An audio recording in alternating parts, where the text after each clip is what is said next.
Selain ramalan Prabu Jayabaya dan Ki Ronggowarsito, ramalan Prabu Siliwangi termasuk yang sering dibicarakan orang. Banyak orang menganggap ramalan Prabu Siliwangi sebagian telah terbukti.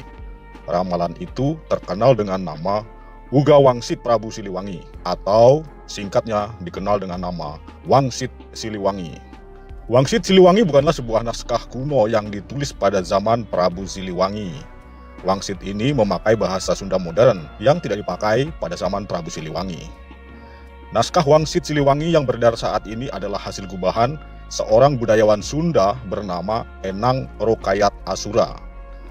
Rokayat menggali naskah-naskah Wangsakerta yang ditulis tahun 1620 hingga tahun 1698.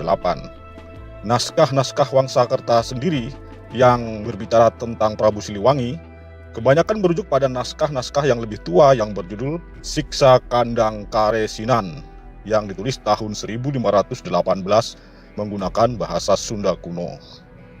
Naskah ini berupa bait-bait puisi yang mengisahkan peperangan antara Prabu Siliwangi dengan putranya Prabu Kean Santang. Siliwangi bukanlah nama seseorang, melainkan gelar bagi seorang raja Sunda Galuh. Begitu pula, Pajajaran bukanlah nama sebuah kerajaan, melainkan ibu kota dari kerajaan Sunda Galuh.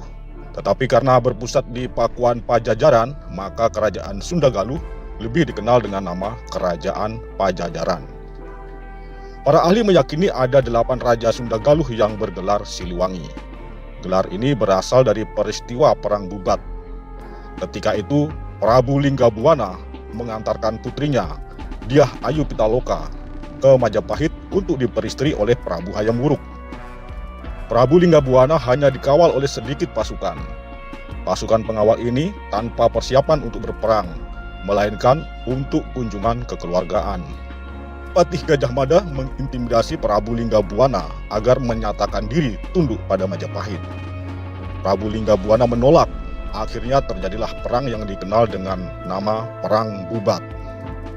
Di dalam perang itu, Prabu Linggabuana bersama seluruh pasukannya gugur. Putri Dyah Ayu Pitaloka pun memilih bunuh diri daripada harus dinikahi Raja Majapahit, Prabu Hayam Wuruk. Bagi rakyat Pajajaran, Prabu Linggabuana dan seluruh rombongannya yang telah gugur telah mengharumkan Pajajaran. Mereka lebih memilih mati dengan terhormat daripada menyerah. Mereka dipandang telah membela kehormatan dan harga diri rakyat Pajajaran. Oleh karena itu, kemudian ketika rakyat Pajajaran menyebut nama rajanya yang telah gugur itu dengan sebutan baru, yaitu Prabu Wangi, artinya raja yang harum. Raja-raja berikutnya bergelar Siliwangi, yang artinya raja yang menggantikan Prabu Wangi. Siliwangi yang dimaksud dalam Wangsit Siliwangi ini adalah Siliwangi terakhir, yaitu Raden Pamanah Rasa atau Pangeran Jayadewata atau Sri Baduga Maharaja. Sri Baduga yang diyakini banyak ahli sebagai Siliwangi ke-8 adalah Siliwangi terakhir. Meskipun sepeninggal Sri Baduga, Pajajaran masih ada dan masih memiliki raja, tetapi tidak lagi bergelar Siliwangi. Belum diketahui alasannya mengapa begitu. Sebagian orang menduga karena kecakapan raja pengganti Siliwangi ke-8 ini tidak sebanding dengan raja-raja sebelumnya. Alasan lainnya karena saat itu Pajajaran mengalami kemunduran yang sangat tajam. Banyak wilayah yang melepaskan diri dari Pajajaran. Sri Baduga atau Siliwangi ke-8 sangat terkenal karena berhasil menyatukan seluruh kerajaan di tanah Pasundan. Kerajaan Sunda Galuh atau Pajajaran mempunyai wilayah yang sangat luas, bahkan mampu memperluas wilayahnya sampai ke Sumatera bagian selatan. Akan tetapi, di masa tuanya, Siliwangi ini juga menyaksikan kerajaannya terpecah oleh keturunannya sendiri. Raden Walang Sungsang atau Pangeran Cakrabuana mendirikan Pakuan Cirebon. Pada awalnya, ketika masih dipegang oleh Pangeran Cakrabuana, Cirebon masih tunduk kepada Pajajaran. Tetapi setelah Pangeran Cakrabuana menyerahkan kepemimpinan Cirebon kepada keponakannya, yaitu Raden Sarif Hidayatullah atau Sunan Gunung Jati, Cirebon lebih tunduk kepada Demak daripada Pajajaran. Pangeran Cakrabuana atau Walang Sungsang adalah anak pertama Siliwangi, sedangkan Sarif Hidayatullah adalah cucu Siliwangi dari putrinya yang bernama Nimas Rara Santang. Perselisihan terbuka antara Pajajaran dengan Cirebon meruncing ketika Syarif Hidayatullah menolak untuk membayar pajak kepada Pajajaran. Cirebon lebih tunduk kepada Demak daripada kepada Pajajaran. Melihat hal itu, Siliwangi kemudian mengutus Raja Sangara untuk menegur Pangeran Cakrabuana dan Syarif Hidayatullah. Raja Sangara adalah anak Siliwangi yang menjadi penguasa di Pakuan Bogor. Raja Sangara dikenal juga dengan nama Prabu Kean Santang. Walang Sungsang, Nimas Rara Santang, dan Kean Santang adalah anak-anak Siliwangi dengan istrinya yang bernama Ratu Subang Larang. Di seluruh tanah Pasundan, hanya Kean Santang yang mempunyai kesaktian setara dengan Siliwangi. Oleh karena itu, Siliwangi sangat mengandalkan putranya itu. Tetapi sesampainya di Cirebon, bertemu dengan kakaknya, Pangeran Cakrabuana, dan juga dengan keponakannya, Syarif Hidayatullah, Kean Santang atau Raja Sangara malah memeluk Islam dan berbalik memihak Cirebon. Kean Santang kemudian bergelar Sunan Rahmat. Peristiwa itu membuat Siliwangi sangat marah. Merasa kerajaannya terancam perpecahan, Siliwangi berencana melakukan penyerbuan kepada Cirebon.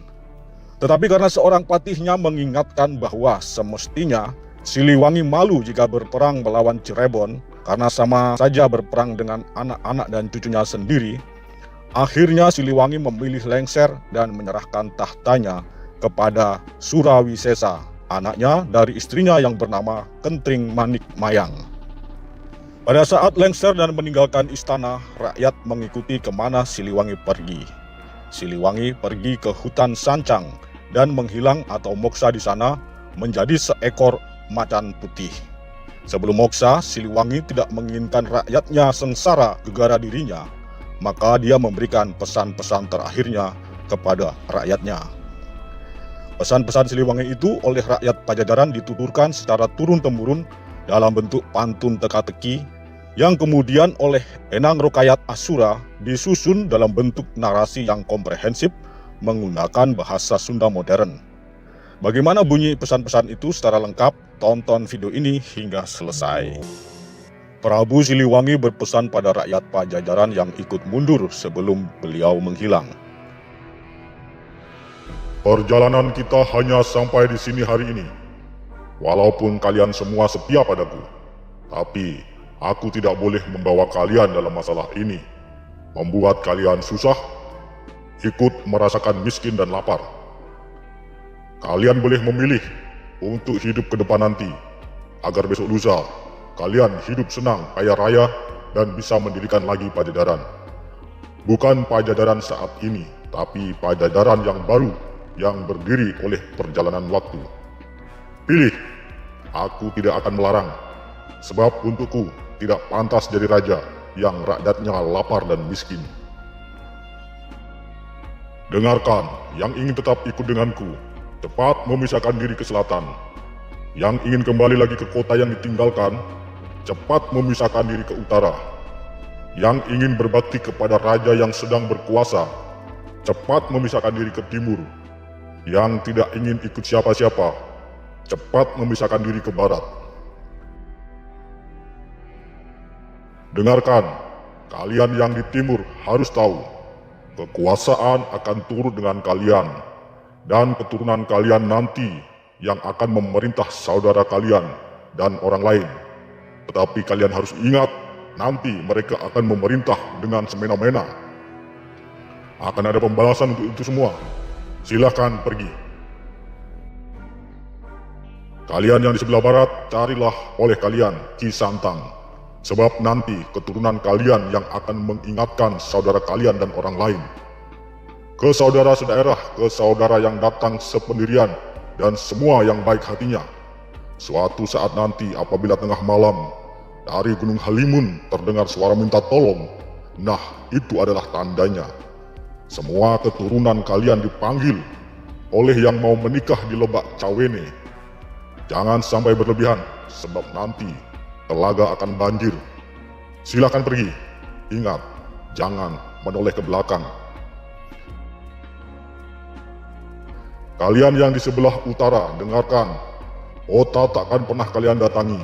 yang kalian temui hanya padang yang perlu diolah. Keturunan kalian kebanyakan akan menjadi rakyat biasa. Adapun yang menjadi penguasa tetap tidak punya kekuasaan. Suatu hari nanti akan kedatangan tamu. Banyak tamu dari jauh, tapi tamu yang menyusahkan. Waspadalah. Semua keturunan kalian akan aku kunjungi, tapi hanya pada waktu tertentu dan saat diperlukan. Aku akan datang lagi, menolong yang perlu, membantu yang susah, tapi hanya mereka yang bagus perangainya. Apabila aku datang, tak akan terlihat. Apabila aku berbicara, tak akan terdengar. Memang, aku akan datang, tapi hanya untuk mereka yang baik hatinya. Mereka yang mengerti dan satu tujuan, yang mengerti tentang harum sejati juga, mempunyai jalan pikiran yang halus dan bagus tingkah lakunya. Ketika aku datang tidak berupa dan bersuara, tapi memberi ciri dengan wewangian.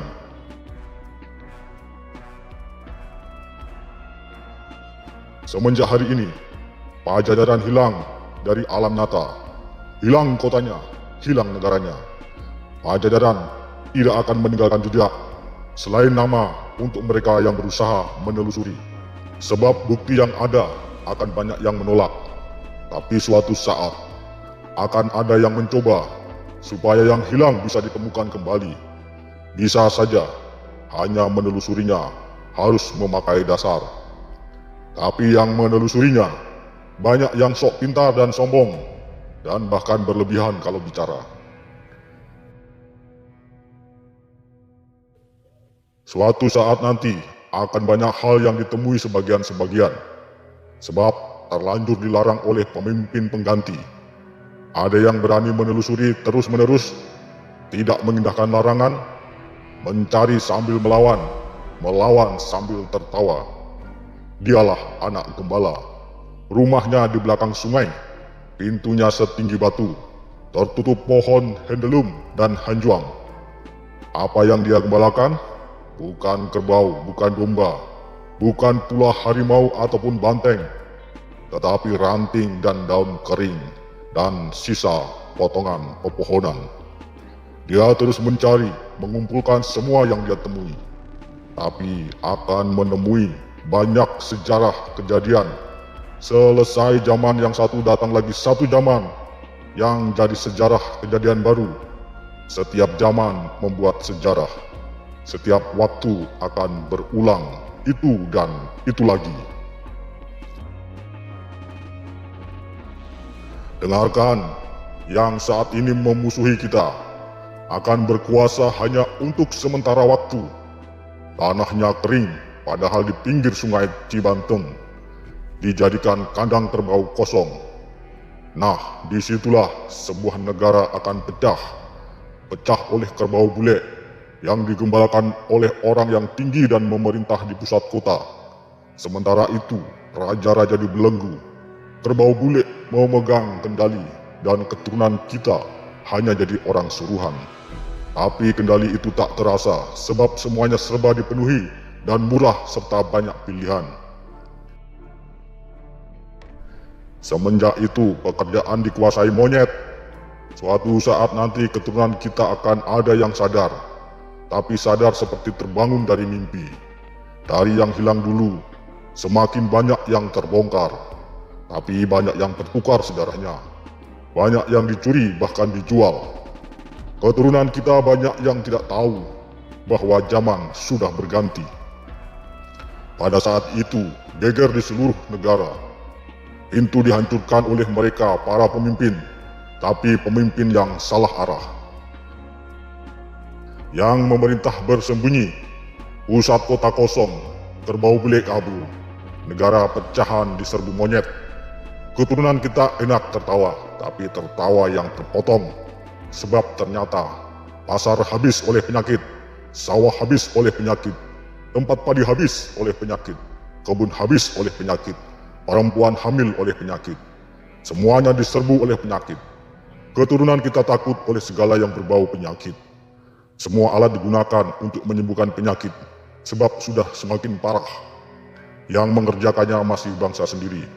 banyak yang mati kelaparan.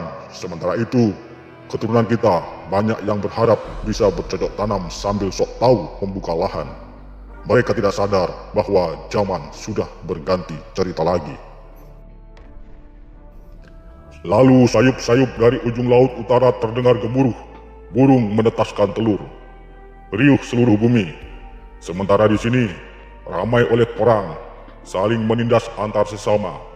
Penyakit bermunculan di sana sini. Lalu keturunan kita mengamuk. Mengamuk tanpa aturan. Banyak yang mati tanpa dosa. Jelas-jelas musuh dijadikan teman.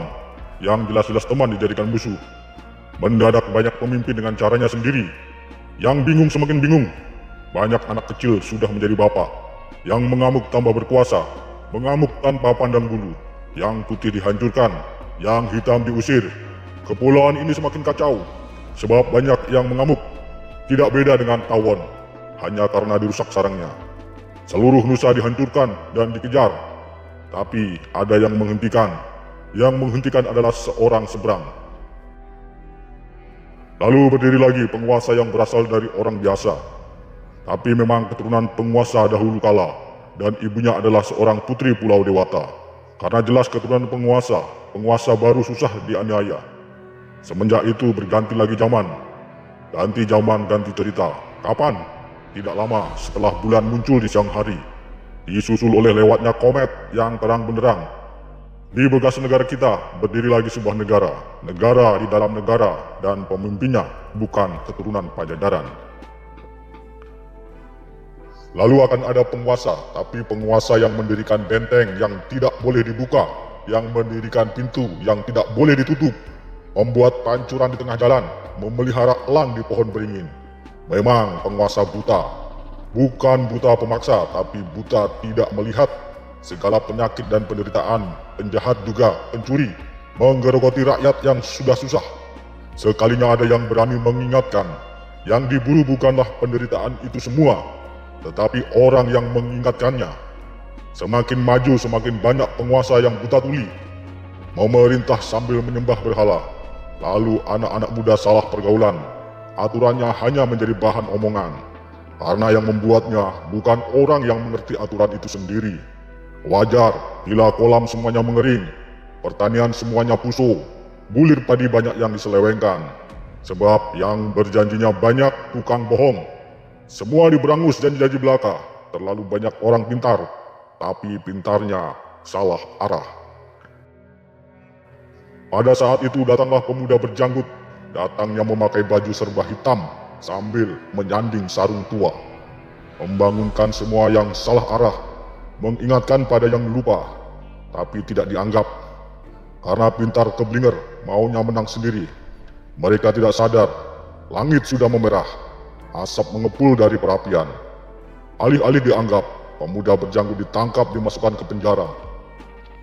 Lalu mereka mengacak-acak tanah orang lain, beralasan mencari musuh, tapi sebenarnya mereka sengaja membuat permusuhan. Waspadalah, sebab mereka nanti akan melarang untuk menceritakan Pajajaran. Sebab takut ketahuan bahwa mereka yang jadi gara-gara selama ini. Penguasa yang buta semakin hari semakin berkuasa, melebihi kerbau bule. Mereka tidak sadar zaman manusia sudah dikuasai oleh kelakuan hewan. Kekuasaan penguasa buta tidak berlangsung lama, tapi karena sudah kelewatan menyengsarakan rakyat yang sudah berharap agar ada mujizat datang untuk mereka. Penguasa itu akan menjadi tumbal untuk perbuatannya sendiri. Kapan waktunya? Nanti, saat munculnya anak gembala. Di situ akan banyak huru-hara yang bermula dari satu daerah semakin lama semakin besar, meluas di seluruh negara. Yang tidak tahu menjadi gila dan ikut-ikutan menyerobot dan bertengkar. Dipimpin oleh pemuda gendut, sebabnya bertengkar memperebutkan tanah. Yang sudah punya ingin lebih, yang berhak meminta bagiannya, hanya yang sadar pada diam. Mereka hanya menonton, tapi tetap terbawa-bawa. Yang bertengkar lalu terdiam dan sadar, ternyata mereka memperebutkan pepesan kosong, sebab tanah sudah habis oleh mereka yang punya uang. Para penguasa lalu menyusup dan bertengkar ketakutan kehilangan negara. Lalu mereka mencari anak gembala yang rumahnya di ujung sungai, yang pintunya setinggi batu, yang rimbun oleh pohon handelum dan hanjuang. Semua mencari tumbal, tapi pemuda gembala sudah tidak ada. Sudah pergi bersama pemuda pejanggut, pergi membuka lahan baru di Lebak Cawene. Yang ditemui hanya gagak yang berkuar di dahan mati. Dengarkan, zaman akan berganti lagi. Tapi nanti setelah Gunung Gede meletus, disusul oleh 7 gunung.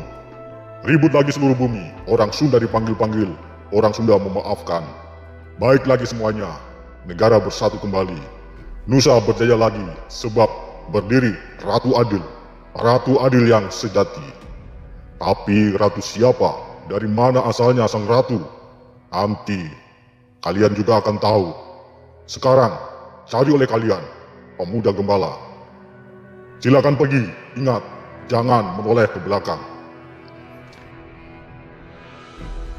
Demikianlah sekilas asal-usul munculnya Wangsit Siliwangi dan bunyi dari Wangsit itu.